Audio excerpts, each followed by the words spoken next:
Hello, friends, and welcome into another weekly update for this week, March the 28th, or the week ending March the 28th. It has been an exciting week here at the North Carolina Family Office, not just at the office, but down at the General Assembly and in Washington, D.C. That's right, ladies and gentlemen, Mr. Rustin goes to Washington.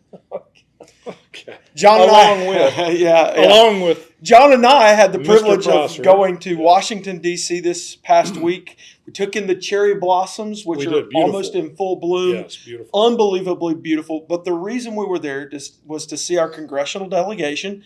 John, who did we get to see this week? Wow, Mitch, we had a great time and a great opportunity to meet with the majority of North Carolina's congressional delegation. Of course, we have 16 members, 2 in the U.S. Senate, 14 in the U.S. House, and we got to meet with most of them, Yes, sir. which was great. So great job in lining all that up. It was fun. We met personally with Senator Ted Budd, with Representatives Virginia Fox, Richard Hudson, Greg Murphy, Mark Harris, Brad Knott, former North Carolina House Speaker Tim Moore, Right. and also Deborah Ross, Yeah. as well as staff members from the offices of Senator Tom Tillis and David Rouser. Yes, sir. So they were great meetings. And, you know, Mitch, we got to reiterate with our members of our congressional delegation our appreciation for their service.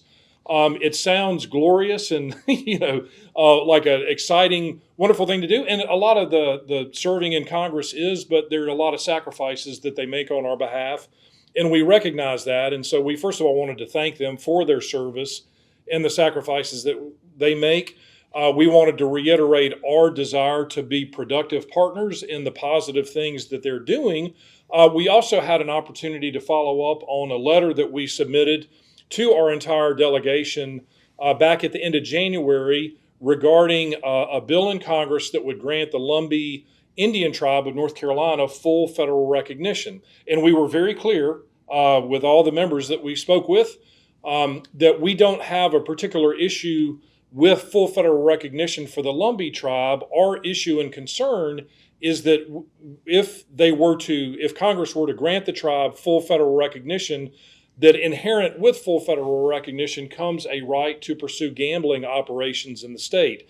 And so we're talking about at least one, if not more, potential massive gambling casinos on the I-95 corridor in eastern North Carolina. Which is not what North Carolina needs. No. And we've been, See Pedro at south of the border for details. Yeah. We have been studying, as you all know, the negative effects of gambling for decades. Yes. And those effects far outweigh any benefit, economically or otherwise, that the proponents of gambling would argue that it brings. And so we wanted to have the opportunity in person to reiterate these concerns. The vast majority of responses we got were, I would say, favorable and acknowledging the fact that if Congress were to move forward with this, that the gambling issue is definitely at the forefront of concerns. One of the things that we shared with our delegation is that back in 2007, Yes. we actually worked with then Congressman Walter Jones, who was on the committee where the Lumbee Recognition Act came through, and asked him to actually include language expressly in the bill that would prohibit the tribe from pursuing gambling operations should they be granted full federal recognition by Congress. That language was adopted into the bill and became boilerplate language in the Lumbee Recognition Act for at least a decade after that time. And so there is a precedent for what we are requesting of our congressional delegation, which is should any act of Congress or any other act by the federal government move forward to grant the Lumbee tribe full federal recognition, that it would also include that language that would expressly prohibit the tribe from being able to pursue gambling operations and citing one or more massive gambling casinos in the eastern part of our state. Once again, just to reiterate John's point, we certainly do not stand in the way of federal recognition of the Lumbee tribe. It is a very complex issue, Yes. one of the most complex that we deal with. And there's a questions on the Hill and in Washington, D.C. of whose responsibility it is to deal with that. Is it the executive? Is it an act of Congress?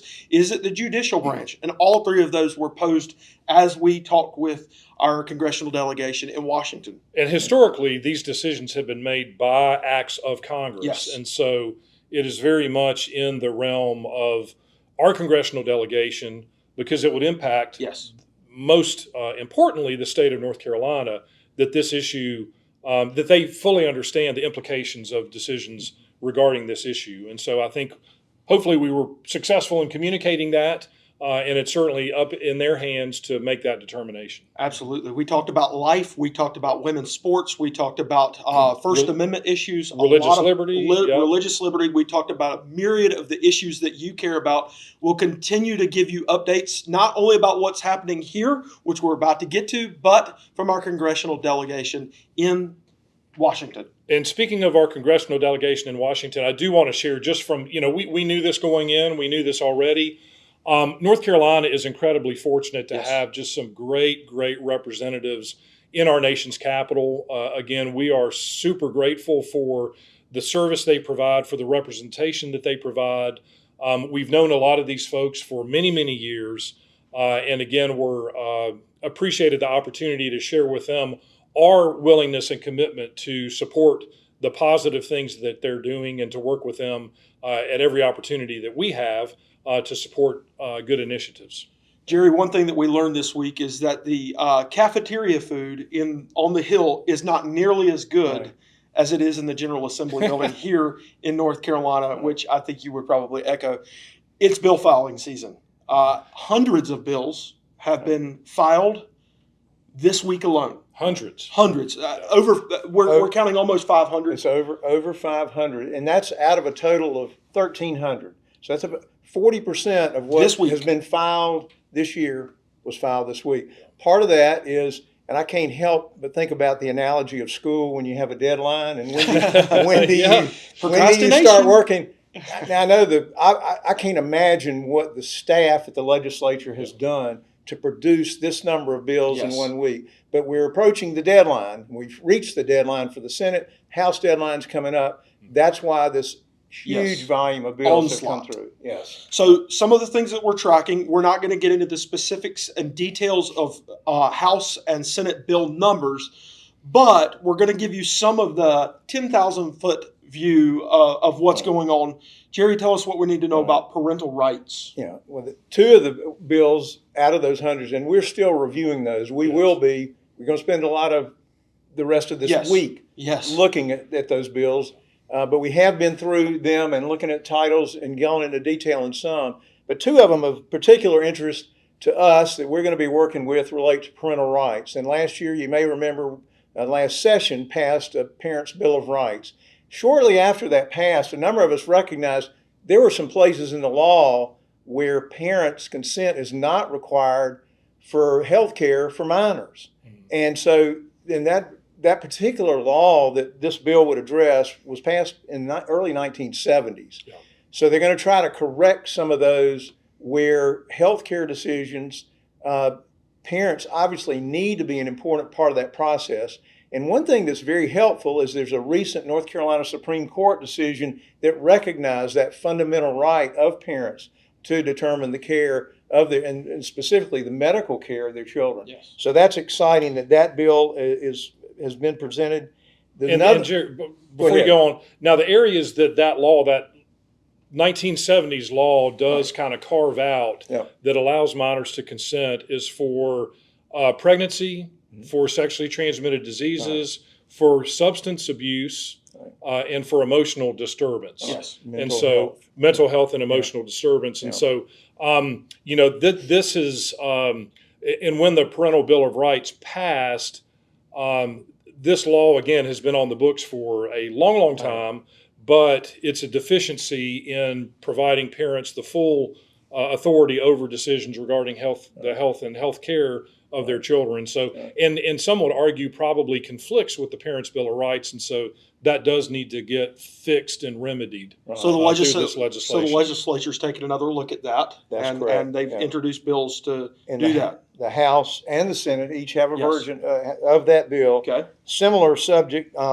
relating to how parents raise their children consistent with their biological sex and with if they have a biblical understanding that would not endanger the custody that parents have of their children or decisions related to foster care or adoption.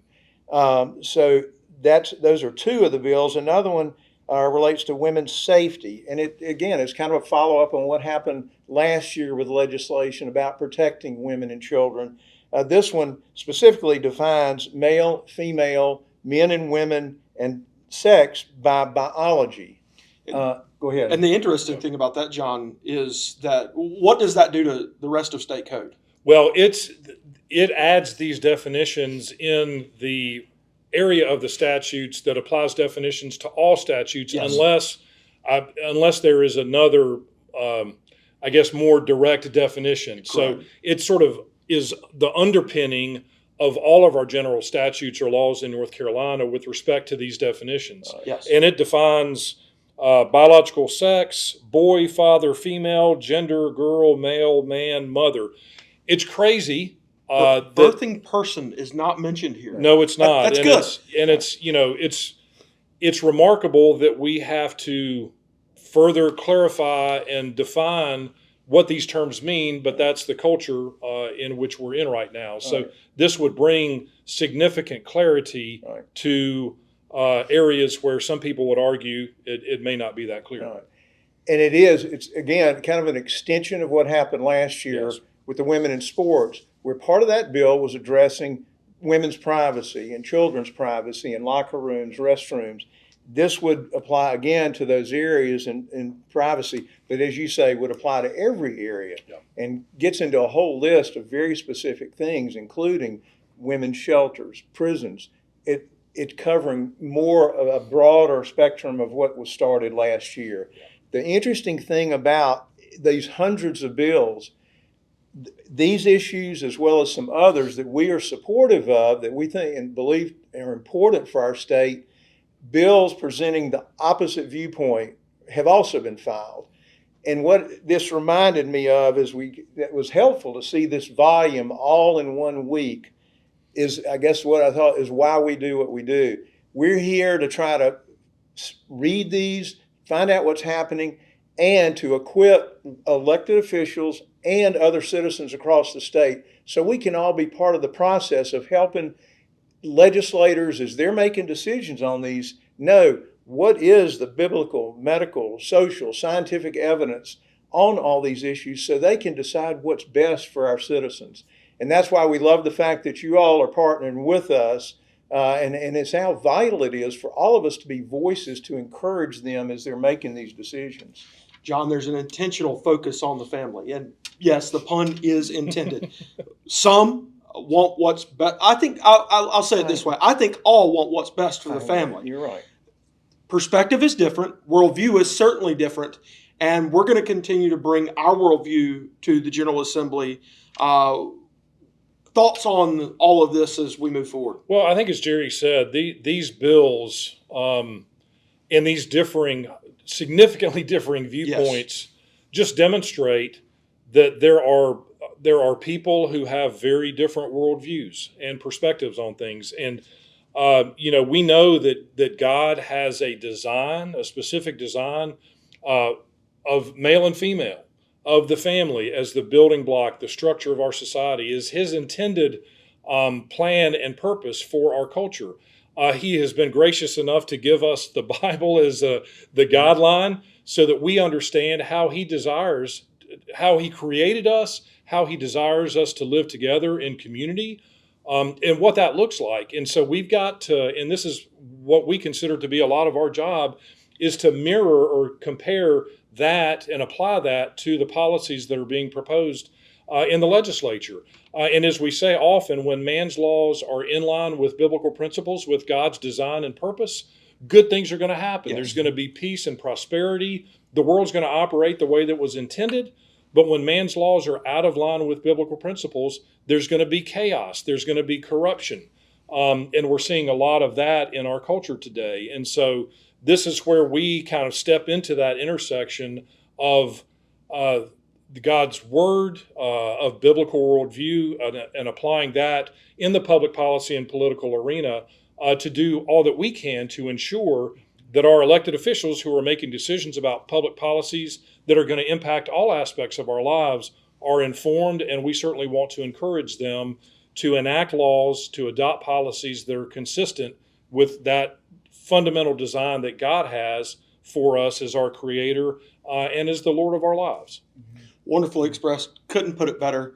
Ladies and gentlemen, that's why our team does what we do. From D.C. to downtown Raleigh and across the state of North Carolina, we are representing your values, the things that you care about, from a perspective that makes sure that God is honored, religious freedom flourishes, families thrive, and life is cherished. So we ought to capture that. That's great. That's a great idea. We should do that. So on behalf of John Rustin, our president, Jerry Royal, our counsel here at NC Family, and the rest of our team, I'm Mitch Prosser, and thank you for watching another weekly update from NC Family. God bless you.